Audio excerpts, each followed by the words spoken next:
As many of you know, the head of this administration has recently come out and made public statements suggesting that if Democrats were to gain more seats in the House and the Senate in the upcoming midterm elections, there would be serious consequences for this administration. Those consequences have been openly discussed by political commentators and lawmakers alike, including the possibility of impeachment proceedings and the blocking or dismantling of policies he is attempting to push forward. In other words, control of Congress matters, not just politically, but personally.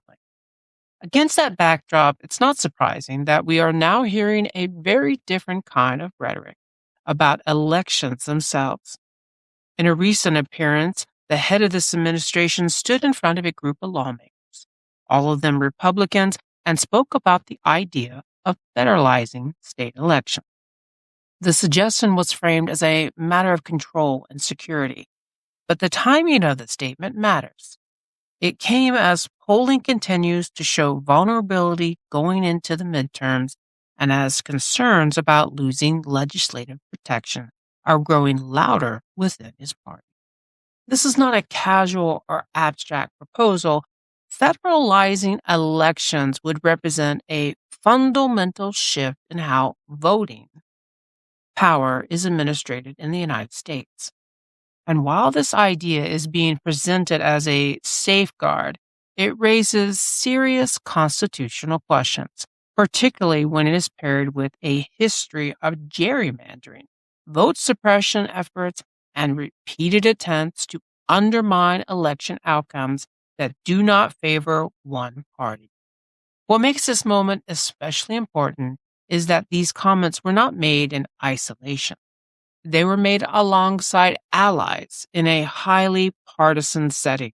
And in that context of maintaining political power, that context matters because it helps explain why election control has become such a focal point right now.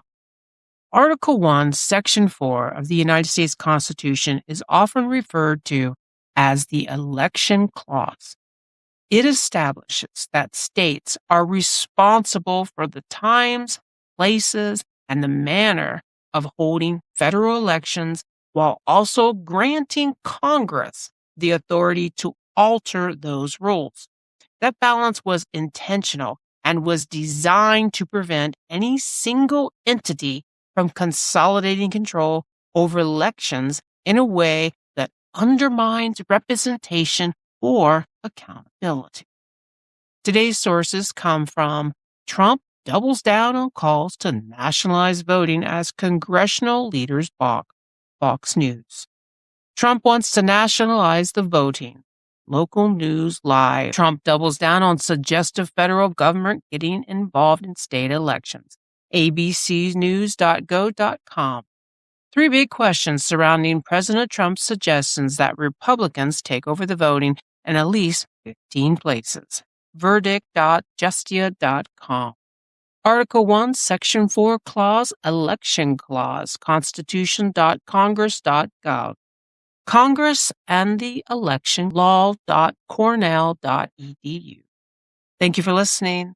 Until next time, bye-bye for now.